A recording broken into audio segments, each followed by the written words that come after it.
On my boyfriend's birthday, I planned to surprise him by telling him that I was pregnant. But instead, he surprised me. In the presence of all his friends, he told me that he was leaving me, that he deserved something better. And that better was my best friend. They both disappeared, leaving me with my surprise among our mutual friends who were confused and did not know what to do next. Everyone was looking at me, waiting for my reaction. And I just smiled. Because I knew that now I had someone to be strong for. 8 months later, he stood outside the hospital, sobbing like a little child. Broken, devastated, abandoned. I was with Nathan for almost 4 years. From the very beginning, he seemed sweet and attentive, always looking directly into my eyes instead of darting his gaze around looking for someone more interesting. Everything developed quickly. In 6 months we were living together in a small, cute apartment that we could barely afford. But who can afford anything normal in this city? I can't say that everything was perfect, but it seemed like everything was going right. We had plans to buy a house someday, travel a little, maybe even have children, but later. But over time, I noticed, Nathan was obsessed with how things looked. He cared about the car we drove, the restaurants we went to, and the way our photos looked on social media. This should have been alarming, but then I thought, well, everyone has their quirks, right? 2 months ago, I started feeling strange. I was sick in the morning, I had no energy for anything. I took a pregnancy test, mostly to rule out the possibility. We were careful, but not that careful. And then 2 pink stripes. I sat on the bathroom floor and looked at that test as if it were written in ancient Egyptian. For about a week I digested the news, did not share it with anyone. I told my friend Megan first. She came to our girly meeting with wine, and I stayed with water. She understood everything right away. She asked me a lot of the right questions, what I was thinking of doing, how Nathan would react, what about work, insurance, maternity leave. She helped me collect my thoughts. I decided to tell Nathan on his birthday. It was a month later, and we were already planning a small party at our favorite cafe, Corner Cup. It's the same neighborhood cafe you walk into and immediately feel warm, as if you exhaled after a long day. It's tucked away at a quiet intersection, and the large windows catch the first rays of the sun. Here, regular visitors know the baristas by name, and newcomers are greeted like old friends. The air smells of freshly ground coffee and cinnamon, and music plays softly in the background. We planned to invite our closest friends. It seemed like the perfect moment to give a gift to your loved one and share the news with everyone at the same time. But here it is again. After the fact. Everything looked different when you already knew how it would end. Before the holiday, there was some strange tension. I was suffering from nausea, to be honest. It was morning, only in name, because it lasted all day. I tried to hide it, but he didn't notice anything. I attributed it to his busy schedule. He often stayed late at work, was on his phone, and was a bit distant. I thought maybe he was having problems at work, you never know. His birthday fell on a Saturday. In the morning, I was choosing an outfit, and my thoughts went to what if they had a beautiful little daughter who would look like her, and her eyes would be as beautiful as her father's. And the boy Nathan would probably want a son more. And then she remembered Nathan, who had gone to get the cake. He'd been gone for almost 4 hours, but I didn't bother to ask. Just before 5, I rushed to the cafe to make sure everything was ready. At about 5, almost everyone was already there. Megan and her husband, our friends Alex and Marco, Nathan's cousin, who had just come to visit, and a few other acquaintances. Among them was Vanessa, my friend from college. The evening was going great, delicious food, plenty of drinks, laughter, music. I was drinking soda in a glass with lime that looked like vodka and soda, no one suspected. I planned to make an announcement after the cake. Megan, knowing this, exchanged glances with me all evening and nodded at me in her own supportive way, and every time I felt nervous. Around 8 in the evening, Nathan tapped his spoon on his glass. My heart was in my throat. Did he suspect something? Or maybe he decided to announce it himself? I was beginning to worry that he was going to take this moment away from me. I had prepared a wonderful speech, a toast, birthday greetings, and the cherry on top, the news I wanted to share with the world. But Nathan beat me to it. He started the speech. He told me how special I was and thanked me for the years we had spent together. And all the while, he kept his eyes on me. Then he handed me a small box, beautifully wrapped with a silk ribbon. The room became quiet. Everyone was watching. Some of them had already pointed their phones to take pictures. And a thought flashed through my mind: is it really a ring? I was even scared for a moment if he proposed. Should I talk about the pregnancy? Would it ruin the moment? I opened the box. There was no ring inside. There was a folded piece of paper. I unfolded it, a little confused. I read the words that I will never forget. I'm leaving. You are not the one I want to see next to me in the future. I realize that I can't go on with someone like you. I looked up at him. I thought it was some kind of terrible misunderstanding, a joke. But his face was stone. Detached. And what was most striking was that he looked almost pleased. And then, loud enough for everyone to hear, he said that we were done. Which was fun, but he had outgrown me. And he laughed. He really laughed. Some of the people in the room even laughed. They thought we were joking. But Nathan just turned around and walked out the front door. Without another word. The silence that hung in the room after that was depressing. I stood there with that piece of paper in my hand, unable to say a word. My pregnancy remained unannounced. Everyone was looking at me or at the door, as if they were waiting for someone to shout, "You're kidding!" But it didn't happen. Megan was the first to move. She came up to me, took the note from my hands, read it, and whispered, "What a bastard!" And then everyone started talking. Some were outraged, some were sympathetic, some were just shocked. And I just smiled. Not because it didn't hurt. It was. And how much more. I was humiliated, destroyed morally. But at that moment I suddenly realized one thing: Nathan had no idea what was really ahead of him. He thought he had done everything brilliantly. He had planned a way out where he was the hero and I was the victim. He thought he had everything under control.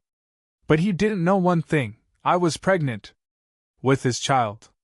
And most importantly, he didn't realize that I'm not the kind of woman who breaks down when she's betrayed. I'm the kind of woman who takes action. Coldly. And calculating. So I smiled. I thanked everyone for coming. I said that I was fine. Although in reality I was unbearable. I added that they shouldn't worry about me. They were worried anyway. I even cut the cake and handed out pieces as if I was celebrating a new beginning, not the end of a relationship. Vanessa got angry right after that. She said she felt sick. It's about time, isn't it? Don't worry, we'll get back to her. The rest of the friends stayed. They helped clean up, offered a place to sleep, a shoulder to cry on, and some of them as a joke even an alibi for the murder. Just kidding. Almost. Around midnight, everyone left. Except for Megan. She insisted on going to my place and staying the night, even though I refused. When we were alone, I just fell apart. Pregnancy.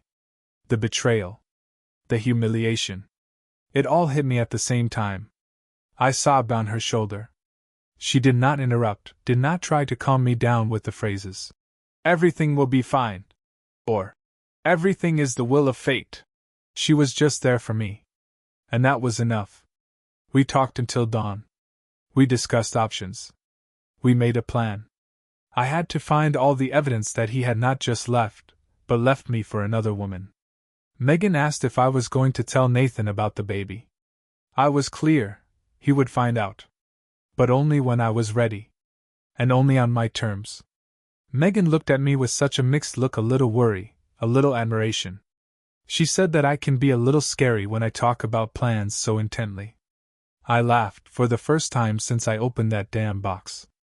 That night I went to bed alone for the first time in years. I put my hand on my stomach, which hadn't changed at all. And I made 2 promises to myself. The first one was to my unborn child: I will provide him with a safe, loving home. No matter what happens. And the second was to myself: I will come out of this stronger than ever. Nathan thought he had written the end of our story with that note. But he had no idea that it was actually just a prologue. I had a desire for revenge, but I clearly understood that revenge does not like to be rushed. It requires patience, a plan, and a cool head. And I had all this and more. The next morning I woke up to the smell of coffee and pancakes. Megan was still with me, God bless her. She acted as if nothing had happened, although she checked on me every 5 minutes to see if I was okay. Her concern was obvious, not so much for me as for the baby. I forced myself to eat a few bites before I felt sick again. Morning sickness, my new reality. Nathan hadn't come back, of course. And that was both a relief and a pain. The day passed in a strange fog. I went back and forth, sometimes angry, sometimes in a stupor, sometimes on autopilot. I also started writing lists, a lot of lists. Financial matters, who to contact, when to go to the doctor, who to warn. My brain, instead of processing the emotional explosion, simply switched to survival mode. Megan and I started packing some of Nathan's things. Not everything, of course. Just enough so that when, or if, he returned, he would immediately realize, you are no longer welcome here. Meanwhile, my phone was buzzing nonstop. Messages from friends, acquaintances, former mutual friends. Most were sincerely confused, supportive, asking if I was okay. And some, well, let's just say they were sniffing out gossip rather than sympathizing. And very tellingly, some of the people I expected to be among the caring ones were silent. We had been friends for many years, and I was with her for a while when her mother died, and she was depressed, so I gave her my shoulder. And now, when it's so hard for me, she is silent. It was confusing for me. On Monday morning, I called my work and told them I was sick. Something I had never done before. I immediately made an appointment with the doctor to confirm the pregnancy and discuss what to do next. Around lunchtime, while I was Googling my rights as a tenant because the lease was for both of us, I received a message from Nathan. I'll be by at 6 to pick up my stuff. Try not to be home. Just think about it. I just stared at that text for a few minutes. Then I typed a response, one single word. No. No explanation, no compromise. Just the limit. He called me right away. And I immediately hung up. Then I called Megan. And she, like a true friend, gathered help. By 5:30, my apartment was full of people: Alex, Marco, his cousin, and a few other close friends. A strong circle of support, a shield of people who did not betray me. I also wrote to Vanessa, but she didn't show up again. Nathan showed up at exactly 6 o'clock. And when he saw who was meeting him, it was worth a separate photo shoot. His face was a mixture of surprise and irritation. He tried to play the role of confident and asked what the circus was about. But Alex, who, by the way, looks like a living safe, just handed him one suitcase, a few things, the most necessary. Alex said calmly but clearly he would take the rest later, when he learned to behave like a human being. Nathan started to look at me. I was sitting on the couch, completely calm. He was mumbling something about how this was all nonsense, that he just needed to get his stuff. And then I spoke directly to him for the first time. I told him that he should also thank me for not changing the locks right now. And we'll discuss the rest when I've had a chance to digest his birthday present. He wanted to say something, but apparently he saw something in my face that silenced him. He took his suitcase, mumbled something like, "You always need an audience," and left. It sounded especially ironic coming from him, the man who had dumped me in front of everyone. A one-man show, yeah? When the door closed behind him, I burst into tears again. Not for him, but for the future that I thought we were building. For the dreams that now had to be rewritten. For a child who deserved a better father than that cold creature. The next morning I called a locksmith. New locks. A new stage. And now about Vanessa. I suspected that something was wrong ever since she ran away from the party. And she had been acting very strangely ever since. But I needed to find out, I needed the truth. And it came from a place I didn't expect. Marco wrote on Wednesday night. He said that he and Alex had seen Nathan with Vanessa a few months ago. At the time, they weren't sure if it was something more or just a friendly dinner. But now everything became clear. When Nathan came to pick up his things, Vanessa was waiting for him in the car. Yes, the same Vanessa. Marco apologized for not telling me earlier. And I understand him. But still, it was as if I had been simultaneously punched in the face and had my worst guesses confirmed. I felt that Nathan had distanced himself, that he was different. I won't lie to anyone, but I had suspicions that he had someone else. I just didn't know who. To find out that it was Vanessa, the one who sat at my table, ate my pie, laughed at my jokes, was another level of betrayal. I didn't immediately attack him or her. No screaming, no scene. No. I decided to wait. To watch. To collect evidence. My emotions and hormones were raging, and I wanted to act, but patience works better than screaming. Over the next 2 weeks, I switched completely to business.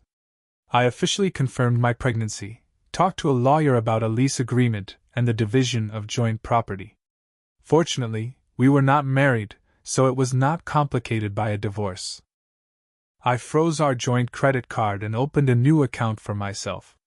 Protection comes first. But what I didn't do was tell anyone but Megan about the pregnancy.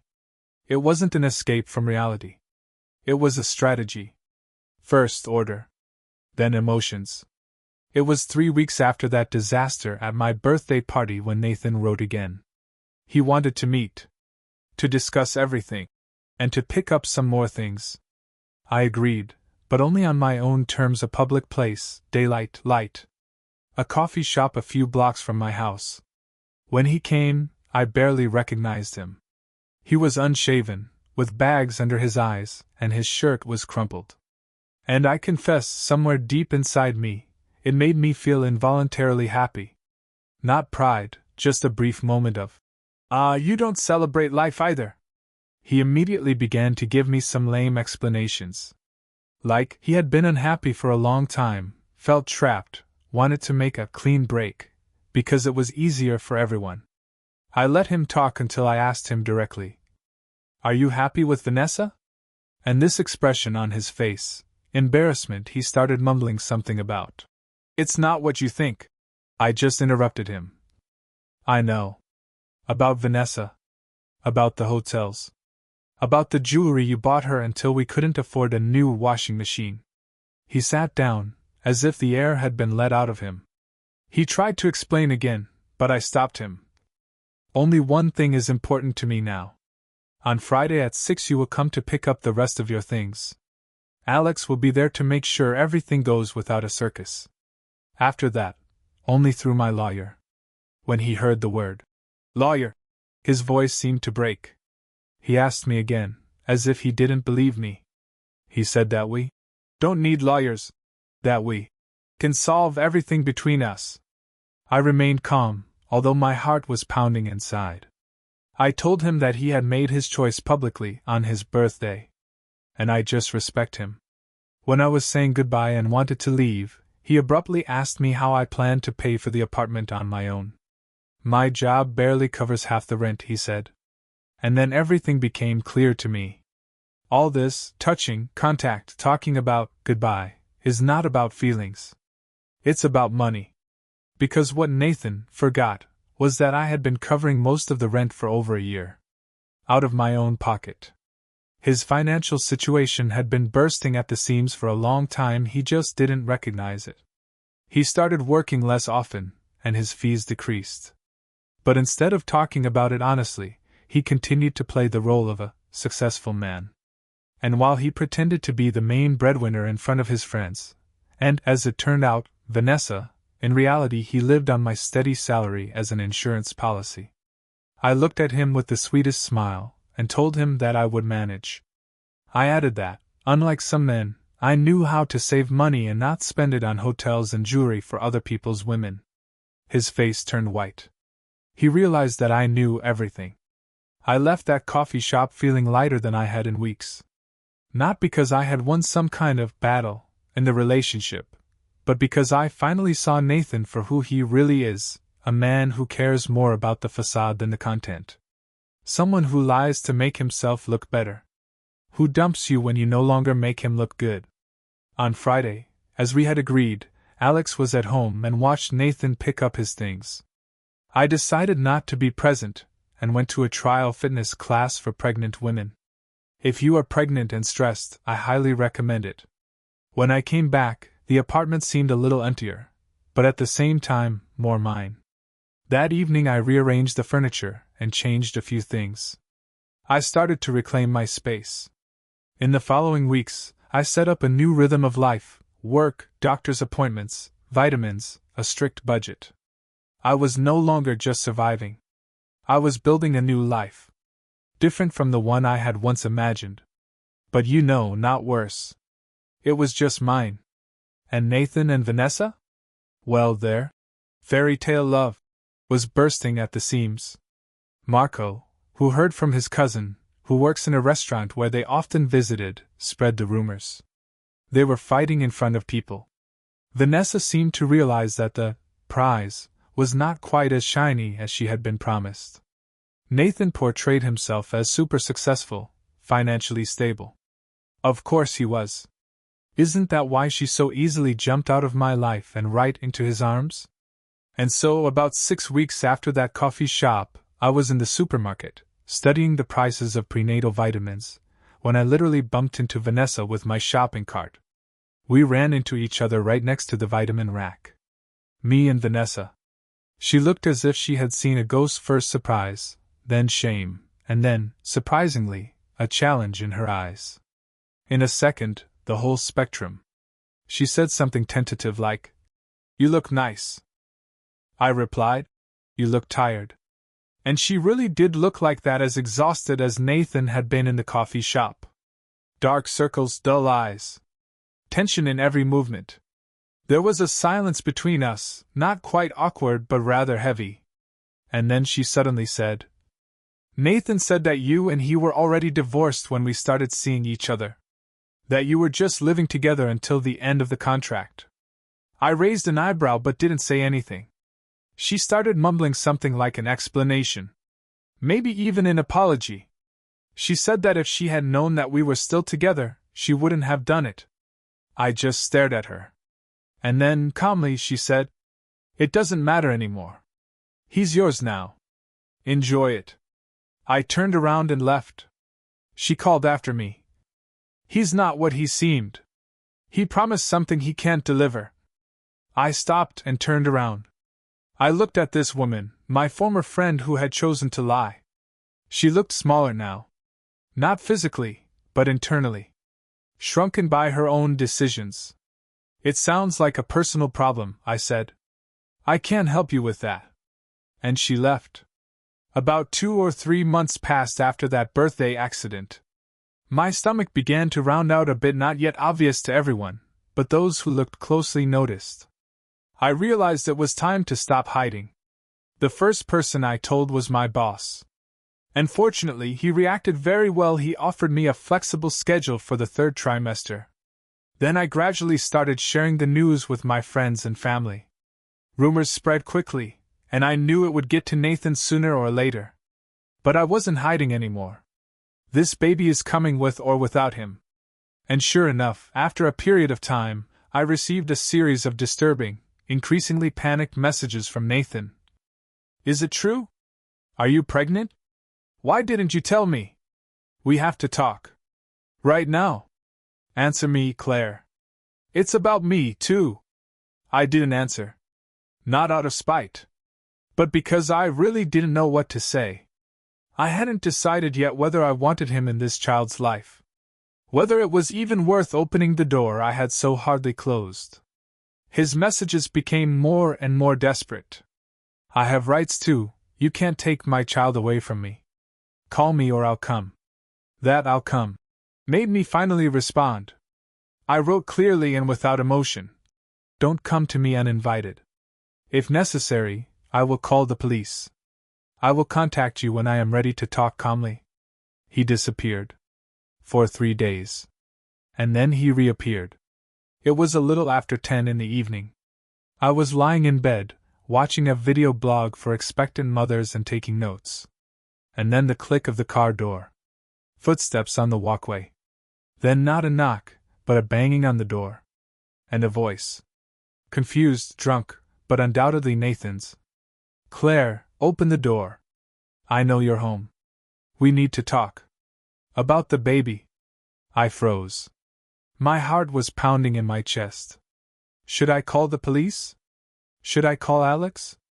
Should I just lie on the floor and pretend I wasn't there? And then I heard crying. Nathan was standing outside my door, drunk and crying. He was switching between demands and pleas. He repeated that he had made a mistake. That it was his child too. That I had to let him in. And I didn't feel any regret. But something like understanding appeared in my heart. His escape did not work. Living with Vanessa did not save him from himself. Everything had fallen apart. And here he was, at my doorstep, with no plan, no stability. And with a baby who changes everything. I put on a robe and went to the door. I didn't open it. But I said through it, "You're drunk, Nathan. Go home. We'll talk when you're sober." He yelled that he had to see me now. That he had to know if it was true that it was his child. And then I told him straight out, without opening the door. "Yes. I am pregnant. And yes, it is your child. But this is not the way we are going to talk about it. Go away." I heard a dull sound. He must have leaned his forehead or fist against the door. Then he mumbled barely audibly that Vanessa had left him. She said he was not who he said he was. That he had lied to her about everything. I couldn't help but laugh. Sounds familiar. He smiled, but it was an empty, dull laugh, without joy. He admitted that he had ruined everything. He asked me to let him in, just to talk. I took a deep breath. I put my hand on my stomach. It felt rounded, warm, my center. "I won't let you in today. But tomorrow, at 11 o'clock, at our old cafe, the Corner Cup. Be there on time and sober. Otherwise, that's it. No more repeats." There was silence. So long that I thought he had fallen asleep right there, behind the door. When he finally mumbled, "Tomorrow. 11 o'clock. I'll be there." There was something hollow in his voice. Resignation, perhaps. Or just tiredness. I wasn't sure. I heard him stagger away. The path creaked under his heavy footsteps. Then the engine of a car. It wasn't his. So he had called someone. For the first time in a long time, he did something not irresponsible. I went back to bed, pulled the covers under my chin. And then my phone lit up with a message.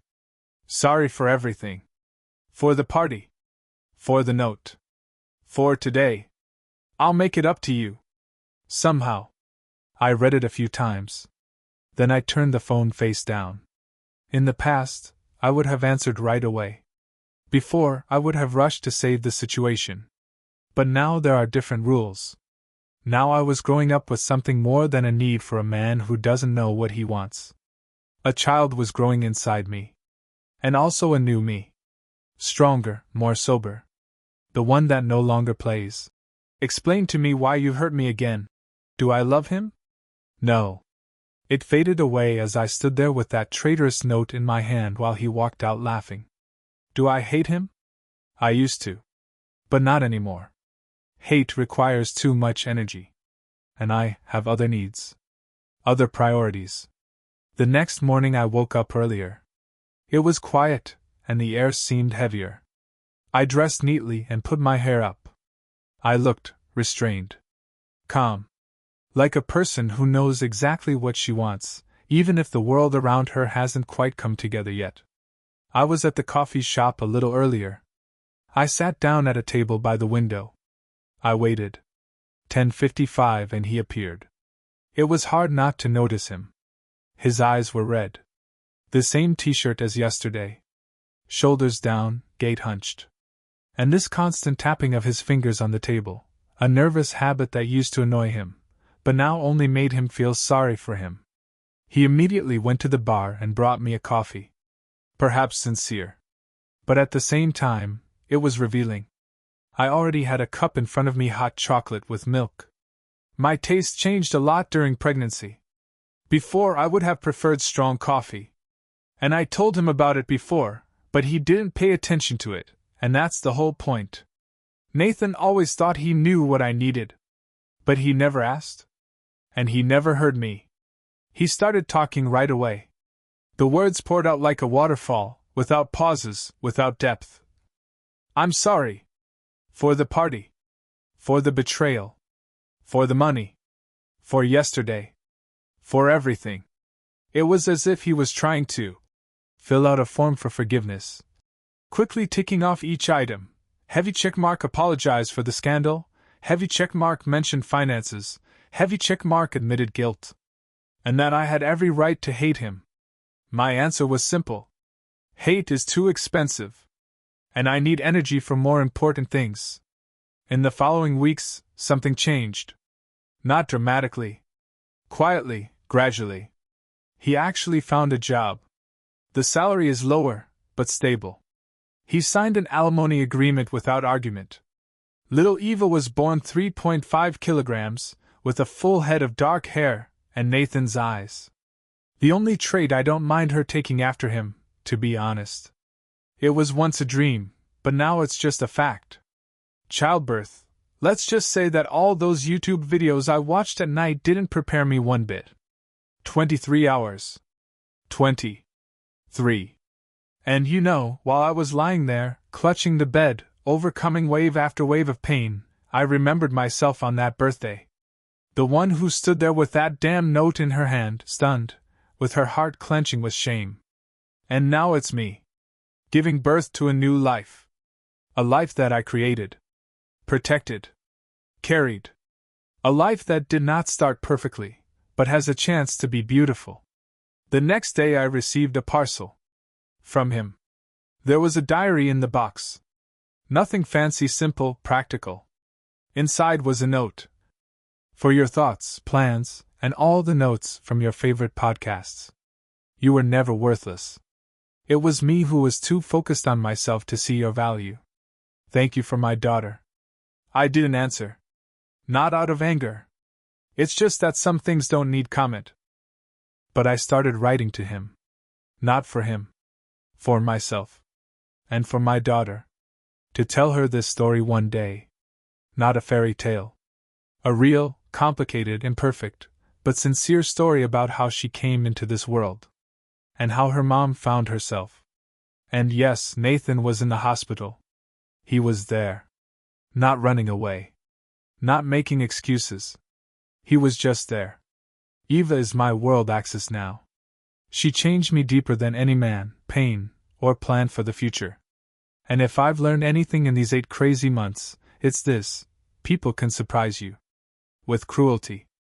But we have a certain strength that can only make us stronger, no matter how much it hurts. What about me?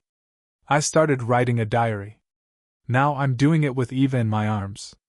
And you know, for the first time in a long time, I don't write with pain. I write with hope. Megan was with me all the time. She was a rock. When I thought I couldn't stand it, she would look me in the eye and say, "But you're already doing it." And she was right. And when Eva came along and was put on my chest, and I realized, yes, this is the moment. Pure clarity. All this, pain, betrayal, fear, doubt, everything was leading to her. And I would not change a single step of this path.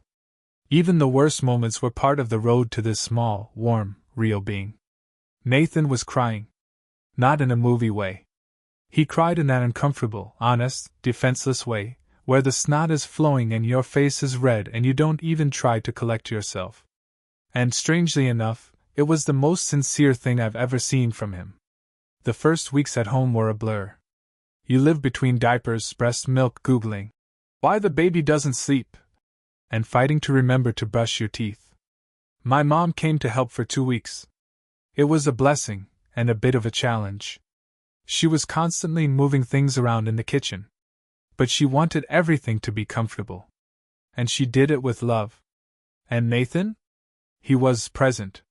Not as a father who lives with us, but as someone who shows up steadily, on schedule. Twice a week. Sometimes with diapers or food. Sometimes with absolutely ridiculous but charming gifts. And I see that he is trying. Our co-parenting is not a final formula. It is a process. We are still learning. And you know what I've realized? Not every story has a happy ending. But every story can have a worthy continuation. I am a mom. He is a father. We are not a couple. But we are on the same team when it comes to Eva. And that's more than enough for today. Finances have also become calmer. Nathan, surprisingly, pays alimony on time. I work from home, which is both convenient and stable. It's not a gold mine, but it's enough to live without fear. On the bright side, the landlord agreed to extend the lease in my name only. No problem, no questions asked. A small victory, but a sweet one. The apartment has changed beyond recognition. There was nothing left of Nathan except in my memory. Now everything is filled with children's things, which take up twice as much space as seems possible. I repainted the living room a soft olive color, my favorite. And honestly, it's a colorful anti-stress. I look at these walls every day and feel a little calmer.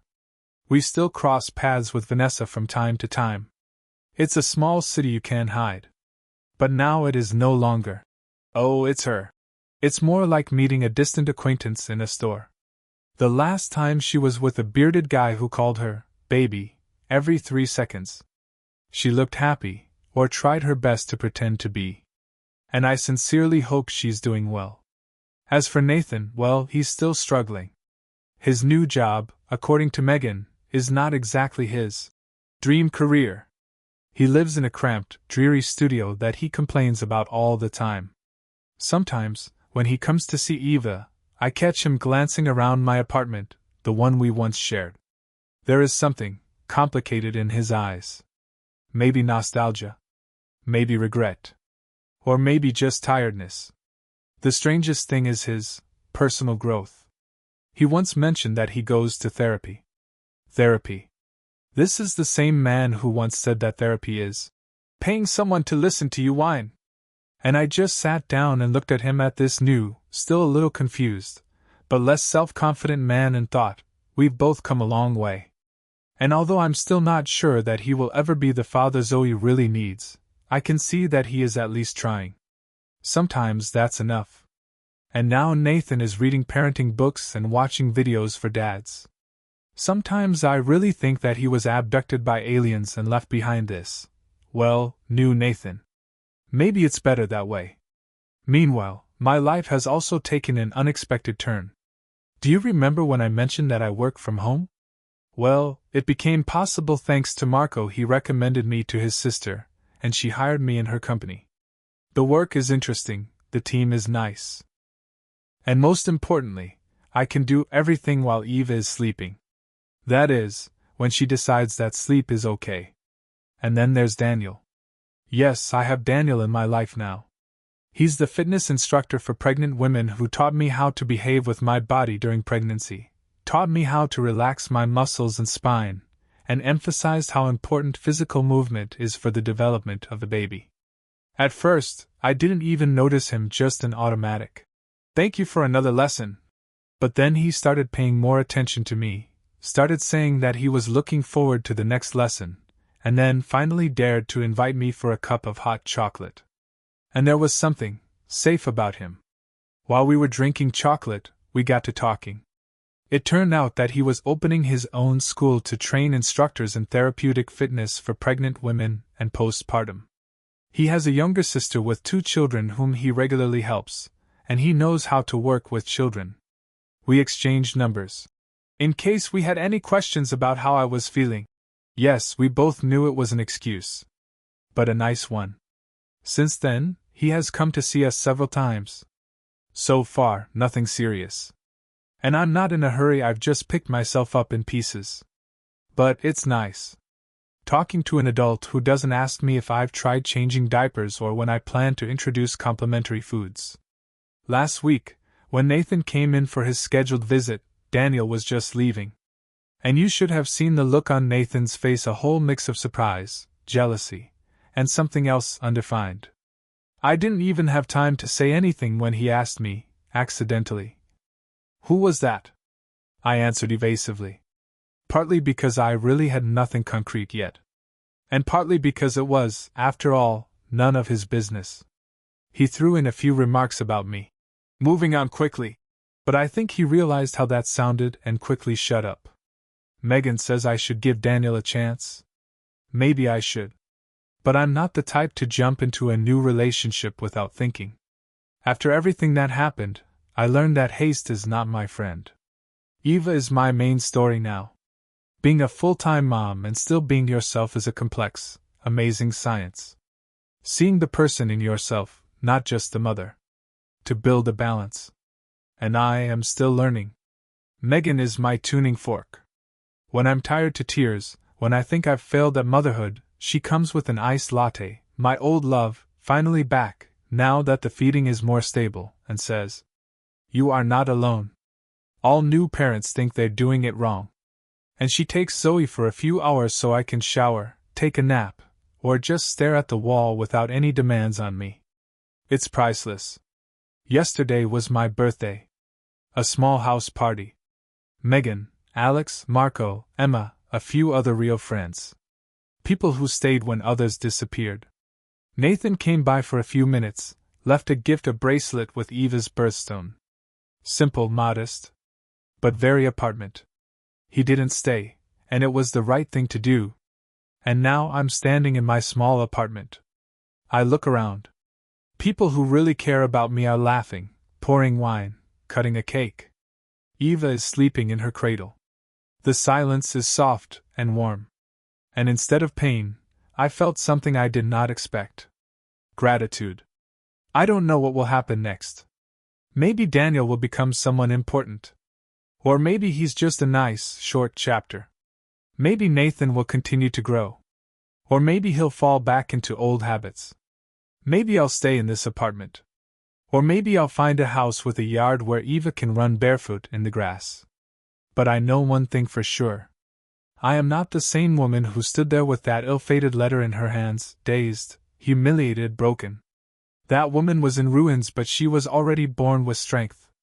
And this woman is rebuilt. Strengthened where once she was weak. Stronger in the places that once were cracking at the seams.